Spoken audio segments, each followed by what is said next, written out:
దేవుని యొక్క అతి శ్రేష్టమైన నామంలో కూడి ఉన్న ప్రతి ఒక్కరికి ప్రభు పేరిట శుభదినము తెలియపరుస్తూ ఉన్నాను. గడిచిన కొన్ని దినాల నుంచి ఈ యొక్క వీడియో కార్యక్రమము నేను చేయలేని పరిస్థితిలో ఉన్నాను. ఎందుకంటే మా యొక్క గ్రామానికి నేను వచ్చి ఉన్నాను, కేసుపల్లి గ్రామానికి. నా యొక్క కుమార్తె ఎంతగానో బలహీనతకు గురైనప్పుడు దేవుని యొక్క కృపను బట్టి ఆ యొక్క ప్రాంతం నుంచి, పూణే ప్రాంతం నుంచి నా యొక్క కేసుపల్లి ప్రాంతానికి వచ్చి ఉన్నాను.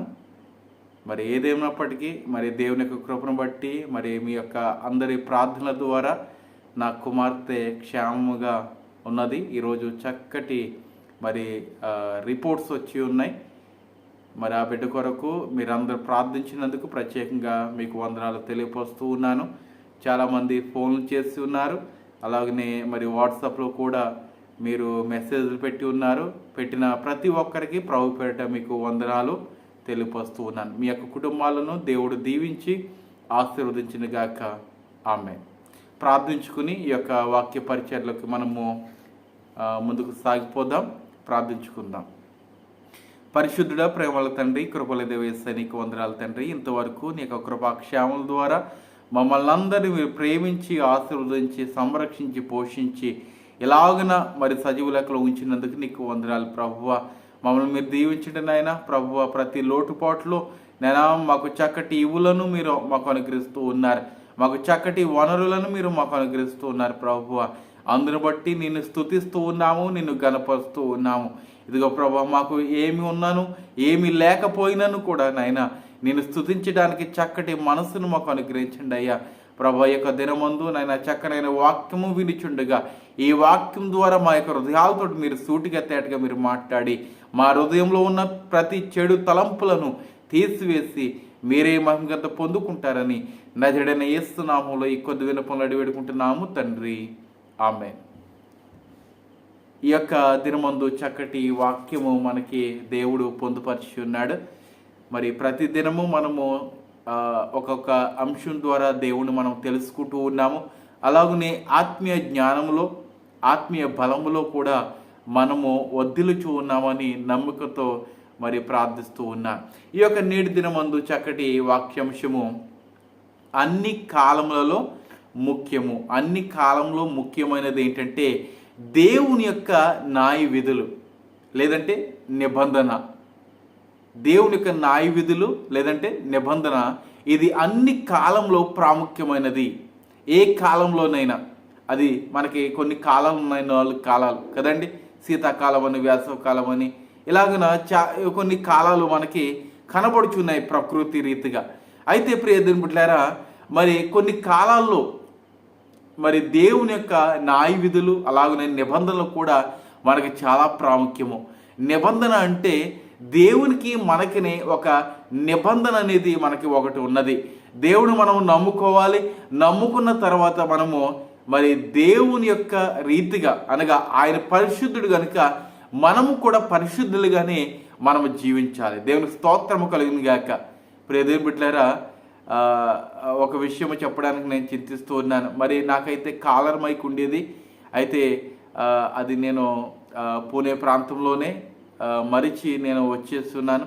ఈ స్థలంలో అనగా కేసుపల్లి ప్రాంతంలో ఉండి ఈ యొక్క వాక్య పరిచర్యను నేను కొనసాగిస్తూ ఉన్నాను. దయతో మీరు ఎక్కువగా వాల్యూమ్ పెంచుకుని ఈ యొక్క వాక్యము వినవలసిందిగా నేను కోరుచు ఉన్నాను. అలాగనే ఈ యొక్క వాక్యాంశానికి నేను పొందుపరుచుకుని ఉన్న ఒక చక్కటి వాక్యాంశము ఏమిటంటే నిర్గమ కాండము 19వ అధ్యాయము 5 నుంచి 6 వాక్య భాగంలో ఒకసారి మనం పరిశీలన చేద్దాము. కాగా మీరు నా మాట శ్రద్ధగా విని నా నిబంధన అనుసరించి నడిచిన ఎడల మీరు సమస్త దేశ జనులలో నాకు స్వకీయ సంపద్యమగుదురు. సమస్త భూమియు నాదే కదా. దేవునికి మహిమ కలిగిన గాక. ఈ యొక్క నిలబడుచున్న భూమి కానీ, మనం ఉంటున్న స్థలము కానీ, మనం అనుభవిస్తూ ఉన్న ప్రతి వనరులు కానీ మనది కాదు. ఎవరిదంటే ఆదికాండంలో మనం చూసినట్లయితే దేవుడి యొక్క సృష్టిని అంతటిని తన యొక్క నోటి మాట ద్వారా ఆయన చేస్తున్నాడు. ఈ సృష్టి ఆయన యొక్క మాట విన్నది, కానీ మానవుడు మాత్రమో మాట వినటం లేదు. సొదొమ గొమొర్రా కూడా దేవునికి మాటను వినలేదు. అలాగనే మరి కొన్ని సందర్భంలో మరి ఈ యొక్క పరిశుద్ధ గ్రంథంలో ఉన్న బిడ్డలు కూడా దేవునికి మాట వినలేదు. మాట వినకపోవడం ద్వారా వారు మృత్యువాత పడినట్లు కూడా మనం చూస్తూ ఉన్నాం. ఈరోజున చాలామంది మరి లోతు కుమార్తెలు పాపం చేయలేదా? పాపం చేసే ఉన్నారు. అయితే వారు పాపం చేసిన తర్వాత ఎటువంటి శిక్షను వారు అనుభవించి ఉన్నారో మనం చూస్తూ ఉన్నాం.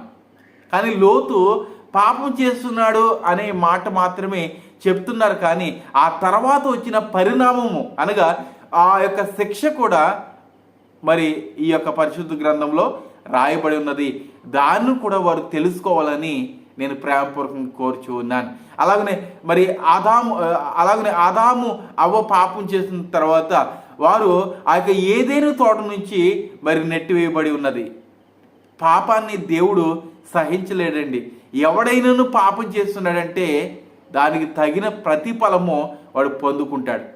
ఎవరైనా సరే, అతను సేవకుడైనా విశ్వాసి అయినా ఎవరైనా సరే, ఎంతటి ప్రాముఖ్యమైన వ్యక్తి అయినా సరే పాపము ద్వారా శిక్ష పొందుకోవాల్సినదే. అయితే ఆయన పరిశుద్ధుడు కనుక మనము కూడా పరిశుద్ధముగానే జీవించాలి. పరిశుద్ధమైన మాట, పరిశుద్ధమైన జీవితము, పరిశుద్ధమైన చూపు, పరిశుద్ధమైన జ్ఞానము, పరిశుద్ధమైన నడవడిక మనకు ఉండాలి. ఎందుకంటే ఆయన పరిశుద్ధుడు కనుక మనము ఆయనను నమ్ముకుంటున్నాం కదండి. ఆయనను నమ్ముకుంటున్నాం. నమ్ముకోలేని వాడు ఎలా ఉంటాడు? అన్యుల వాడే ఉంటాడు. అన్యుడంటే దేవుడు ఎరగని వాడు. దేవుణ్ణి ఎరగలేని వాడిని అన్యుడు అంటారు. ఏమండి? అన్యులు అంటారు.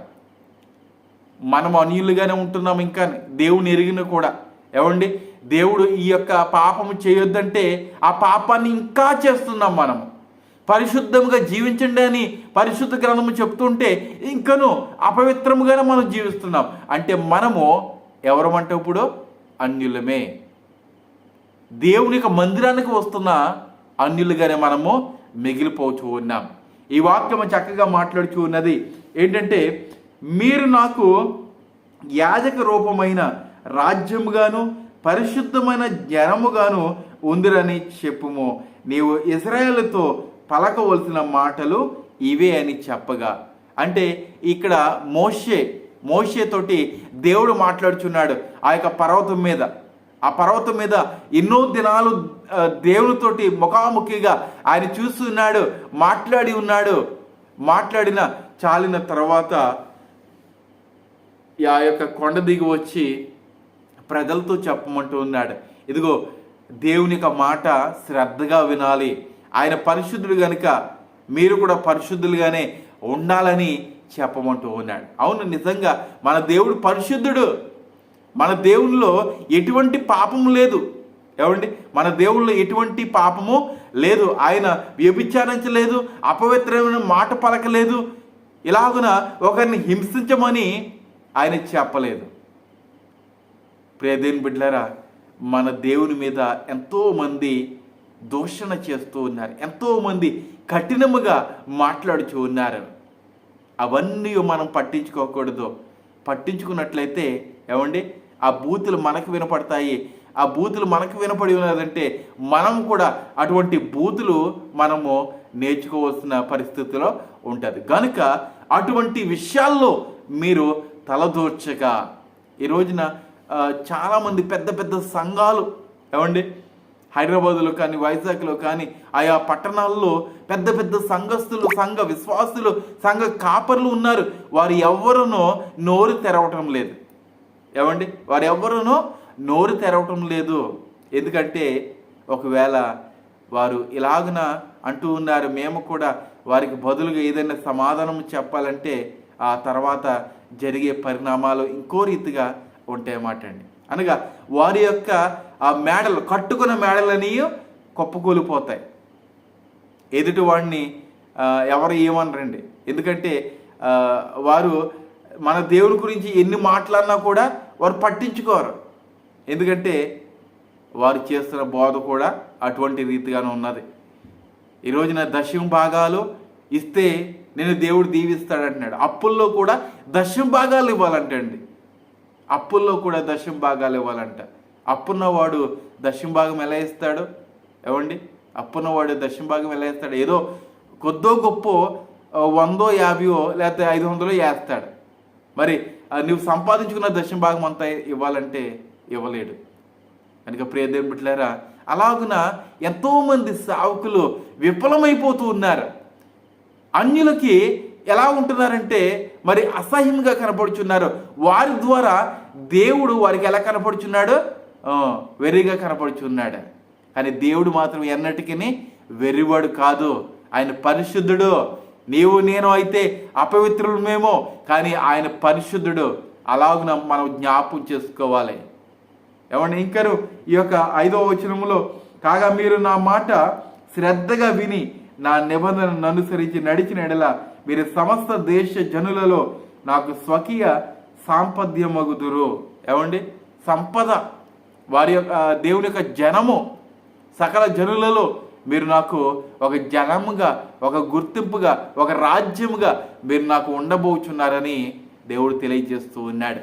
ఏమండి, ఈ యొక్క రోజుల్లో చాలామంది కోట్లాది జనాంగం ఉన్నారు, కోట్లాది మంది ఉన్నారు. కానీ అందరూ పరిశుద్ధులేనా? కాదు. కానీ దేవుని యొక్క రాకడ వచ్చినప్పటికీ ఏమండి 100 కోట్ల మంది జనం ఉంటే అందులో ఒక 10 కోట్లు లేకపోతే 8 కోట్ల మంది మాత్రమే పరిశుద్ధులుగా దేవునికి కనపడతారు. 90 కోట్లు ఏమైపోతారు? నరకగ్నిలో వేయబడతారు. ఎందుకంటే వారు అన్యులు, దేవుణ్ణి ఎరగటం లేదు, దేవుణ్ణి వారు నమ్ముకోవటం లేదు. ఈ రోజులో గణాంకాలు మనం చూసినట్లయితే 100 కోట్ల జనము 80 కోట్ల మంది క్రైస్తవులే ఉన్నారు. కానీ ప్రియమైన బిడ్డలారా, ఈ యొక్క 80లో కొంతమంది మాత్రమే, ఒక 70% అన్యుల వలె దేవుని యొక్క మందిరానికి వస్తూ ఉన్నారు. ఏమండి, దేవునికి మాట వింటున్నారు కానీ గాయకునటం లేదు. దేవునికి మాట వింటున్నారు కానీ నడవడికలో దాన్ని అనుసరించట్లేదు. నీవు నేను ఆ యొక్క 70 కోట్లలో ఉండాలనుకుంటున్నామా? ఏమండి, విడవబడిన గుంపులో ఉండాలని ఆశపడుచున్నావా? లేకపోతే ఎత్తబడే గుంపులో ఉండాలని నీవు ఆశపడుచున్నావా? నీవు ఎత్తబడే గుంపులో నీవు ఉండాలంటే దేవునికి నీవు పరిశుద్ధుడుగా నీవు కనపరుచుకోవాలి. తెల్లటి బట్టలు వేసుకుని, ఏమండి, అలాగనే బైబిల్ గ్రంథాన్ని ఇలాగున హృదయానికి అంటుకునే రీతిగా పట్టుకుని వెళ్ళిపోతే కాదు. ఏమండి, పై రూపము కాదు దేవుడు నిన్ను చూసేది, నీ హృదయాన్ని దేవుడు చూస్తాడు. నీ హృదయంలో ఉన్న ఆ స్థానాన్ని దేవుడు చూస్తాడు. దేవుడికి ఎంత స్థానమో, ఎంత ప్రాముఖ్యత నీ హృదయంలో ఇచ్చి ఉన్నావు. దేవుని యొక్క మాటను నీవు వింటున్నావా, వినటం లేదా? ఈరోజు నీవు పరీక్ష చేసుకోవాలి. ఏమండి, నిజంగా ప్రియ దేవుని బిడ్డలారా, దేవుని నమ్ముకుని మనం ప్రార్థన చేస్తే జరగలేని కార్యములు కూడా దేవుడు జరిగిస్తాడు. దేవునికి మహిమ కలుగును గాక. అలాగనే ప్రియ దేవుని బిడ్డలారా, లేవి కాండము ఒకసారి మనం పరిశీలన చేసినట్లయితే లేవి కాండము 11వ అధ్యాయము, లేవి కాండము 11వ అధ్యాయము 44 నుంచి 45 వచనాలు ఒకసారి మనం పరిశీలన చేద్దాం. నేను మీ దేవుడైన యెహోవాను, నేను పరిశుద్ధుడను కనుక మీరు పరిశుద్ధులై ఉండినట్లు మిమ్మను మీరు పరిశుద్ధపరచుకొనవలెను. నేల మీద ప్రాకు జీవరాశులలో దేని వలనను మిమ్మల్ని మీరు అపవిత్రపరచుకొనకూడదు. నేల మీద ప్రాకు జీవరాశులలో దేని ద్వారానైనాను మీరు అపవిత్రత చేసుకొనకూడదు. ఏమండి, అపవిత్రత మీరు చేసుకొనకూడదు. నేల మీద పాకేది ఏంటండి? పాముకి సాదృశ్యం ఏంటి? సాతానుడు. ఈ రోజున ప్రియ దేవుని బిడ్డలారా, ఇక్కడ మనము క్షుణ్ణముగా ఈ యొక్క దైవ జ్ఞానాన్ని మనము ఎక్కువగా మనం చూసినట్లయితే పాము ప్రాకేదండి కదండి. మరి ఈ యొక్క ఆ పాము ఆదాము అవ్వలను పాపంలోనికి నెట్టక మునుపు ఆ యొక్క సర్పము రెక్కలు కలిగి ఉండేది, ఆకాశంలో ఎగురుచి ఉండేది. ఏమండి, ఆకాశంలో ఎగురుచి ఉండేది. కానీ ఎప్పుడైతే ఆదాము అవ్వలను మోసపొచ్చి ఉన్నదో ఆ పాము తన యొక్క కడుపు మీద ప్రాకడము మొదలుపెట్టి ఉన్నది. అయితే ఇక్కడ మనము క్షుణ్ణంగా మనం పరిశీలన చేసినట్లయితే, మీరు పరిశుద్ధపరచుకున్న వలెను నేల మీద ప్రాకు జీవరాశులలో దేని వలనను మిమ్మను మీరు అపవిత్రపరచుకొనకూడదు. అంటే ఈ యొక్క సాతాను సంబంధులుగా ఉన్న ఈ యొక్క ప్రజలు, లోకంలో చాలామంది ఉంటారు కదా, దుష్టుల ఆలోచన చెప్పున నడవక, పాపుల మార్గమున నిలవక, అపహాస్యులు ఉండి చోటున కూర్చుండక. దావీదు కీర్తన 1వ అధ్యాయంలోనే మనకు ఉంటుంది కదా, 1-2 వచనాలు. అయితే ఈ యొక్క ప్రాకే జీవి ఏంటంటే అన్యులు. ప్రాకే జీవి ఎవరో అన్యులు, అంటే దేవుణ్ణి ఎరగలేని వారు ప్రాకే జీవి. వారి ద్వారా మీరు అపవిత్రపరచుకోకూడదు. వారు ఎన్నో మాటలు చెప్తారు, ఎన్నో విధాలుగా మిమ్మల్ని లోపరుచుకోవాలని చూస్తారు. కానీ నీ దేవుడైన యెహోవా పరిశుద్ధుడు కనుక నీవు, నేను, మనము పరిశుద్ధులుగానే మనం జీవించాలి. దేవునికి స్తోత్రం కలుగును గాక. ప్రియ దేవుని బిడ్డలారా, ఇక్కడ ప్రాకే జంతువులంటే ఆ పామును తినడమో లేకపోతే ఏదో తొండను తినడమో కాదండి. పాకే జీవి అనగా సాతానుడు. సాతాను యొక్క సంబంధులు ఈ యొక్క లోకంలో ఎంతగానో విరివిగా ఉన్నారు. అటు సేవకులో ఉన్నారు, అటు విశ్వాసులో ఉన్నారు, అటు లోకంలో ఉన్నవారు కూడా చాలామంది ఉన్నారు. వారి ద్వారా నీవు అపవిత్రపరచుకోకూడదు. వారు చెప్పే మాటలు నువ్వు జాగ్రత్తగా వినాలి. వారు చూసే ఆలోచనలు నువ్వు జాగ్రత్తగా చేయాలి. వారు చేసే నడవడిక చాలా జాగ్రత్తగా నువ్వు చేయాలి. ఏమండి, దేవుని మనం ఫాలో అవ్వాలండి. ఈ లోకము సర్పలోకము, సర్ప సంతానము ఈ యొక్క లోకము. క్షుణ్ణముగా చెప్పాలంటే దేవుని యొక్క ప్రజలు చాలామంది తక్కువగా ఉన్నారు. దేవుని యొక్క ప్రజలు అనేవారు చాలామంది ఉన్నారు. ఏమండి, కానీ పరిశుద్ధులుగా ఉన్నవారు మాత్రం చాలామంది తక్కువగా ఉన్నారు. ఆ పరిశుద్ధుల్లో నీవు, నేను ఉన్నామా లేదన్నది ఈరోజు నీవు పరీక్ష చేసుకోవాలి. అటు సేవకుడైనా, విశ్వాసైనా, నాయకుడైనా, ఎవరైనా సరే, నేను నాయకుడిని కదా, ఆ పరలోక రాజ్యము నేను వెళ్ళిపోగలను. నేను సేవకుడిని కదా, నేను ఆ పరలోకానికి వెళ్ళిపోగలను. ఈరోజు సేవకులకి, నాయకులకి ఎక్కువగా గర్వం ఉంటున్నదండి. ఆ గర్వానికి ఏమంటే సాదృశ్యం ఎవరు? సర్పమే. సర్పం అంటే సాతానుడే. ఈరోజు గర్వంతో నీవు సేవ చేస్తున్నావా? గర్వంతో కాదు, దేవుని యొక్క ఏమండి మాట ద్వారా నీవు సేవ చేయి. అప్పుడు నీ నోటికి అగ్ని వంటి మాటలు దేవుడు అనుగ్రహిస్తాడు. ఒక క్రిమిని ఏమండి చంపాలంటే కొన్ని డిగ్రీల వేడిని బట్టి ఆ క్రిములను చంపగలం. అలాగనే కొన్ని వేల, కొన్ని కోట్ల అగ్ని వంటి మాటలు దేవుడు నీ నోటికి, నా నోటికి పెడుతూ ఉన్నాడు. ఈ నోటి ద్వారే, ఈ మాట ద్వారే పనికిమాలిన వాడైనా కూడా, సర్ప సంతానము కలిగిన వాడు కూడా మారుతున్నాడు ఈ యొక్క లోకంలో. కానీ సేవకుడు, విశ్వాసి, దేవుని యొక్క మందిరానికి ఏమండి చిన్నప్పటి నుంచి వస్తున్న వాడు మాత్రమో మారటం లేదు. ఉపవాస ప్రార్థన చేస్తే కాదు, ఏమండి గంటలు ప్రార్థన చేస్తే కాదు, దేవుని యొక్క మాట కొద్దో గొప్ప 2 మాటలు విని నీవు శ్రద్ధగా విని పరిశుద్ధంగా జీవిస్తే అది చాలు. దేవునికి స్తోత్రం కలుగును గాక. నీ ఉపవాసములు దేవుడు అడగటం లేదండి. ఈరోజు పరిశుద్ధంగా నీవు జీవించట్లేదన్నది మనము చాలా జాగ్రత్తగా మనం పరిశీలన చేసుకోవాలి.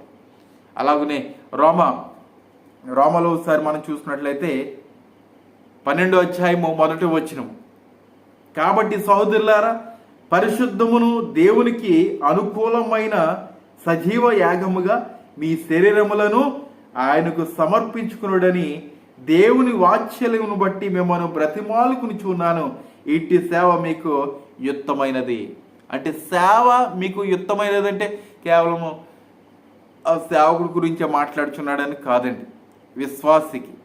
విశ్వాసికిని అలాగనే నాయకుడికిని అలాగనే ఆ సేవకులకు కూడా ఈ యొక్క వాక్యము వర్తిస్తుంది. ప్రతి ఒక్కరి కొరకు ఈ యొక్క వాక్యములు వర్తిస్తాయండి. నేను గొప్ప కాదు.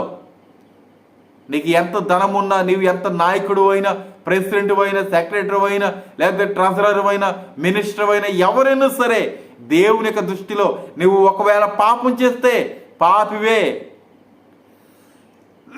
ఆయన బల్ల గుద్దు చెప్తాడు, ఒకవేళ నువ్వు పాపం చేస్తే నువ్వు పాపివే. నీవు 5 ఏళ్ళకి 5 ఉంగరాలు పెట్టుకొని, ఏమండి, మెడలో 5 కేజీలు బంగారం వేసుకున్నా కూడా, ఆయన ఎదుట నిలబడినా కూడా అవి చూడడం, నీ హృదయాన్ని చూస్తాడు దేవుడు. నీ హృదయంలో ఉన్న ప్రతి పాపాన్ని తీసివేసి ఆయన పరిశుద్ధముగా ఉండమంటున్నాడు. అలాగనే నీవు ఉండు. ఆయన న్యాయ విధుల్లో నీవు జీవించు, ఆయన నిబంధనలో నీవు జీవించు. ఆయన రక్తములో ఉదక స్నానము చేయాలంటే, ఉదక స్నానం అంటే ఏమండి, ఆయన యొక్క వాక్యములో వాడబడాలి. ఆయన యొక్క వాక్యం ద్వారా నీవు స్నానం చేయాలి. ప్రతి దినము దేవుని యొక్క వాక్యాన్ని ధ్యానం చేయాలి. ప్రార్థన ద్వారా ఆయనకి దగ్గరగా నీవు జీవించాలి. అప్పుడే నిన్ను దేవుడు కనుగొంటాడు. అప్పుడే నీవు దేవుని యొక్క మాటను శ్రద్ధగా వినటానికి దేవుడు నీకు సహాయం చేస్తాడు. ఆ పరిశుద్ధాత్మ దేవుడు సహాయం చేస్తాడు నీవు నమ్ముకుంటే. సహోదరులారా, పరిశుద్ధమును దేవునికి అనుకూలమైన సజీవ యాగము నీ మనసును ఆయన ఎదుట కుమ్మరించేసుకో. ఈరోజు ఏమండి, కామంపు ఆలోచనలతో ఉన్నాయా? క్రోధముగా ఉన్నదా? కఠినమైన హృదయంతో ఉన్నావా? దేవుడు నిన్ను మారుస్తాడు. దేవుడి యొక్క మాటను నీవు శ్రద్ధగా విను. దేవుడు నన్ను మార్చాడండి. ఎంతో విచ్చలవిడిగా నేను తిరిగేవాడిని, దేవుడు నన్ను మార్చాడు. ఎవరి ప్రాయంలోనే ఆయన యొక్క సేవకు నన్ను వినియోగించుకున్నాడు. ఈ రోజున నిన్ను సేవకుడిగా వినియోగించుకోకపోయినా పర్లేదు, కానీ దేవుని యొక్క సన్నిధానంలో ఒక విశ్వాసిగా దేవుడు నిన్ను వినియోగించుకోవాలనుకుంటున్నాడు. విశ్వాసిగా తర్వాత దేవుని యొక్క పరిచర్య చేయడానికి కూడా నేను దేవుడు వినియోగించుకుంటాడు. అటువంటి సజీవ యాగముగా నీ శరీరాన్ని సమర్పించుకో. ఈరోజే, రేపటి దినం ఉన్నది కదా, రేపు నేను చూద్దాంలే, లేకపోతే వచ్చే సంవత్సరం చూద్దాంలే అని కాదు. ఈ సమయం అందే నీవు సజీవముగా ఆయనకి సమర్పించుకో. నీ మీద రెండవ మరణము ఏలకుండా చూసుకో. నాకు అవకాశం ఉన్నది కదా, ఏమండి, ఎలాగున వీడియోలు రికార్డులు చేసి నేను పెట్టేస్తున్నాను సరిపోతుందిలే అనే కాదు. ప్రతి దినము నా హృదయాన్ని నూతనపరుచుకోవాలి. ఆంతర్య పురుషుడు దినదినము నూతనపరచబడాలంటండి. ఈరోజు నీ యొక్క ఆంతర్య పురుషుడు నూతనపరచబడుచు ఉన్నాడా? నీ యొక్క ప్రార్థన ద్వారా, నీ కన్నీళ్లు ప్రార్థన ద్వారా, ఉపవాస ప్రార్థన ద్వారా, మోకరింపు ప్రార్థన ద్వారా దేవుడు నీ మాట వింటున్నాడా? నీ మాట వింటే ఏమండి, నీవు ఆయన మాట వింటున్నట్టు. ఆయన మాట నీవు వినకపోతే నీ కార్యములు కూడా జరగటానికి అవకాశం లేదు. చివరిగా ఒక వాక్యం చదువుకుని మనం ముగించుకుందాం. ఇక్కడ మొదటి కొరింథీయులు 3వ అధ్యాయము 17వ వాక్య భాగం ఒకసారి పరిశీలన చేద్దామండి. ఎవడైనాను దేవుని ఆలయమును పాడు చేసిన ఎడల దేవుడు వానిని పాడు చేయును. దేవుని ఆలయము పరిశుద్ధమై ఉన్నది, మీరు ఆ ఆలయమై ఉన్నారు. దేవుడు మనలను పరిశుద్ధముగా ఉండాలని ఎందుకు కోరుకుంటాడో తెలుసా? మన యొక్క హృదయము ఆయన యొక్క ఆలయము. ఒక గ్రామానికి ఇంచుమించుగా 5 సంఘాలు 6 సంఘాలు ఉంటూ ఉన్నాయి. ఏమండి, 6 సంఘాలు ఈ ప్రక్కన ఒక సంఘం ఉంటే ఆ ప్రక్కనే ఒక 10 అడుగుల్లో ఒక సంఘం పెట్టేస్తున్నారు. ఇది కాదు పద్ధతే. అలా కాదండి, ఆ సేవ కాదు దేవుడు అంగీకరించేది. లేని గ్రామంలో నీ యొక్క మందిరాన్ని ఏర్పాటు చేసి నీ యొక్క స్వార్థను ముందుకు తీసుకువెళ్తే దేవుడు అప్పుడు నీ సంఘాన్ని దీవిస్తాడు. ఆ సంఘము డీజే పాటలు పెట్టి ఉన్నది, నేను కూడా డీజే పాటలు. ఈ రోజున సేవ అంటే అలాగే ఉన్నదండి. ఆ ప్రజలను ఆకర్షించాలంటే నేను కూడా ప్రాముఖ్యమైన సేవకుల్ని నేను తీసుకురావాలి. అలాగున సేవ చేస్తున్నారు. ఇలాగైతే దేవుని యొక్క సేవ కదండి, అది వ్యాపారము. వ్యాపారము. నీ యొక్క అభివృద్ధి కొరకు నీవు చేస్తున్నది వ్యాపారమే. ఇక్కడ చెప్తున్న మాట ఏంటండి, ఆయన యొక్క ఆలయాన్ని నీవు పాడు చేసినట్లయితే దేవుడు నిన్ను పాడు చేస్తాడు. జ్ఞాపకం చేసుకో. ఎన్నో మందిరాలు, ఎన్నో సంఘాలు మూతబడిపోతున్నాయి కేవలం మనుషుల ద్వారా. దేవుడు హెచ్చరిస్తున్నాడు, ప్రియ దేవుని సంఘమా, ఎప్పుడైతే ఆ యొక్క సంఘాలను మూతపరిచేలాగా నీవు చేస్తున్నావో, అటువంటి సేవ చేస్తున్నావో, దేవుడు నిన్ను శిక్షిస్తాడో. కఠినమైన రోదనతోటి, కఠినమైన వేదంతో నిన్ను శిక్షిస్తాడు. నీవు జ్ఞాపకం చేసుకో. దేవుని యొక్క ఆలయం అది. దేవుని యొక్క ఆలయము నీవు పాడు చేసావంటే దేవుడు నిన్ను శిక్షిస్తాడు. ఆయన యొక్క పరిశుద్ధమైన ఆలయంతో నీవు ఆటలా. దేవుడు ఒక్కసారి ఆయన యొక్క ఉగ్రత నీ మీద కురిపించి ఉన్నాడంటే మరొకసారి నీవు కనిపించవు. సొదొమ గొమొర ఆ పట్టణాలు ఇప్పటికీ ఆ పట్టణాల్లో చిగురు కూడా రాదండి. ఎందుకంటే ఆ పట్టణాన్ని అంతగా దేవుడు దహించేశాడు. అంతగా ఉగ్రత ఆ పట్టణానికి అంటుకుని ఉన్నది. ఏదో ఈరోజు గడిచిపోతున్నదిలే అని అనుకుంటున్నావేమో. దేవుని యొక్క సేవ అయినా, దేవుని యొక్క మందిరాన్నైనా నీవు పరిశుద్ధముగా ఉంచకపోతే నిన్ను దేవుడు భ్రష్ట మనసుకు అప్పచెప్పేస్తాడు. జ్ఞాపకం చేసుకో. ప్రియదేవుని బిడ్డలారా, ఈ యొక్క హెచ్చరికను బట్టి మన యొక్క హృదయాలతోటి దేవుడు మాట్లాడున్నాడని మనం జ్ఞాపకం చేసుకోవాలి. ఆ సేవకుడు నా గురించి మాట్లాడాడు అని విభేదం పెట్టుకోవడం కాదు, కానీ మార్చుకుని మన యొక్క జీవితాలను సువర్ణంగా మనం మార్చుకున్నట్లయితే దేవుడు మహిమ కిరీటం మనకి దేవుడు అనుగ్రహిస్తాడు. దేవుడి యొక్క కొద్ది మాటలు దీవించి ఆశీర్వదించిన గాక. ఆమేన్. ప్రార్థించుకుందాం. ప్రార్థనలు జ్ఞాపకం చేసుకోండి. సహోదరి సౌమ్య గారి కొరకు మనం ప్రార్థిస్తూనే ఉన్నాము. అలాగనే మరి రాజారావు గారి కొరకు కూడా ప్రార్థించండి. అలాగనే గౌరీ గారి కొరకు ప్రార్థించండి. వారు మొన్నటి దినమందు వారు ఫోన్ చేస్తున్నారు. వారు ఎంతగానో అనారోగ్యానికి గురై ఉన్నానని వారి కొరకు ప్రార్థన చేయండి. అలాగనే చవాకుల శ్యామ్ గారి కొరకు ప్రార్థన చేయండి. ఆశా కిరణ్ గారి కొరకు ప్రార్థన చేయండి. అలాగనే మరి శాంతి గారు, వారు హౌస్, వారి యొక్క గృహము వారు కట్టుకోవాలని ఆశపడుచున్నారు. వారి కొరకు కూడా ప్రార్థన చేయండి. అలాగనే మరి సహోదరుడు బాలరాజు గారు క్షేమంగా దూరదేశానికి వెళ్ళి ఉన్నారు. వారి కొరకు మనం ప్రార్థన చేసుకుందాం. పరిశుద్ధుడ ప్రేమల తండ్రి, కృపల దేవ యేసయ్య, నీకు వందనాలు తండ్రి. ఇంతవరకు నీ యొక్క కృపాక్షేమంతో మమ్మల్ని దీవించి ఆశీర్వదించినందుకు నీకు వందనములు, స్తుతులు, స్తోత్రములు తెలియజేస్తున్నాను. ఇదిగో ప్రభువా, మా హృదయములు ప్రభువా నీ యొక్క ఆలయమై ఉన్నదని నీ యొక్క వాక్యము సెలవిస్తున్నది. అవునేసయ్య, మా యొక్క హృదయాలు ప్రభా నీ యొక్క ఆలయము తండ్రి. మా యొక్క హృదయాల్లో ప్రభువా మీరు నివాసము చేయండి నాయన. ప్రభా మా యొక్క హృదయంలో ఎటువంటి చెడు తలంపులు లేకుండా, చెడు ఆలోచనలు లేకుండా ప్రభువా, నేను కామ వికారములు లేకుండా ప్రభువా నీ కృపచాటును మమ్మల్ని మరుగుపరచుకోండి నాయన. ఇదిగో నైనా ప్రభా, అగ్ని వంటి మాటలు ప్రతి సేవకుడి యొక్క నోటిలో మీరు ఉంచండి నాయన. వారి నోటి ద్వారా, వారి యొక్క నైనా ముఖ దర్శనం ద్వారా జనులతో మీరు మాట్లాడండి, విశ్వాసులతో మీరు మాట్లాడండి తండ్రి. నైనా సంఘాలను దీవించండి, ఆశీర్వదించండి ప్రభువా. ప్రత్యేకంగానైనా మరి సహోదరి సౌమ్య గారి కొరకు మేము ప్రార్థన చేస్తున్నాం. ఆ బిడ్డకు కావాల్సిన ఇవులన్నీ మీరు అనుగ్రహించండి నాయన. వారి యొక్క బిడ్డలు మీరు దీవించండి, ఆశీర్వదించండి నాయన. అలాగనే ప్రభువా నాయన గౌరీ గారిని బట్టి నీకు వందనాలు. ఆ బిడ్డ ప్రభా ఎంతగానో అనారోగ్యానికి గురై ఉన్నది ప్రభా. మరి నిశ్చితమైతే నైనా ఆ బిడ్డకి నైనా చక్కటి ఆరోగ్యము దయచేయండి. నైనా వారికి చక్కటి మందులు వేసుకుంటున్నారు. ఆ మందుల ద్వారా కాదు కానీ ప్రభువా నీ యొక్క స్వస్థత, నీ యొక్క స్పర్శ, నీ యొక్క మాట ద్వారా ఆ బిడ్డ మీరు స్వస్థపరుస్తూ నడిచి ఉన్నాం. అలాగే ప్రభువా మరి చవాకుల శ్యామ గారిని మీరు జ్ఞాపకం చేసుకోండి. వారు కూడా ప్రభా దూరదేశానికి వెళ్ళాలని ఎంతగానో ప్రయత్నం చేస్తున్నారు. వారి యొక్క ప్రయత్నాలు కూడా మీరు సఫలీకృతం చేస్తూ నడుచున్నాం తండ్రి. అలాగే ప్రభా నేను ఆశాకిరం కూడా మీరు జ్ఞాపకం చేసుకోండి. అలాగే ప్రభా శాంతి గారిని మీరు జ్ఞాపకం చేసుకోండి. అలాగే ప్రభా బాలరాజు గారిని కూడా మీరు జ్ఞాపకం చేసుకోండి. చక్కటి నైనా మరి గృహాన్ని వారికి అనుగ్రహించి నైనా వారు పని చేసుకోవడం మీరు సహాయం చేస్తున్నాడు ఇచ్చున్న ప్రభువా. ఎవరైతే అనారోగ్యంగా ఉన్నారో, ఎవరైతే గర్భఫలంతో ఉన్నారో అలాగే ప్రభువా రమ్య గారు కూడా మీరు జ్ఞాపకం చేసుకోండి ప్రభువా. నైనా మరి గర్భఫలం లేని వారిని కూడా మీరు జ్ఞాపకం చేసుకోండి.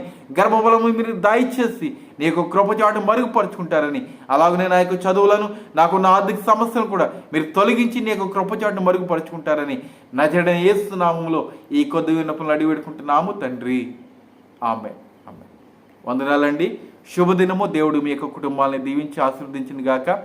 ఆమేన్. ఈ యొక్క వాక్యాన్ని కూడా మీరు చేరవేస్తుందిగా కోరుచు ఉన్నాను. వందనాలు.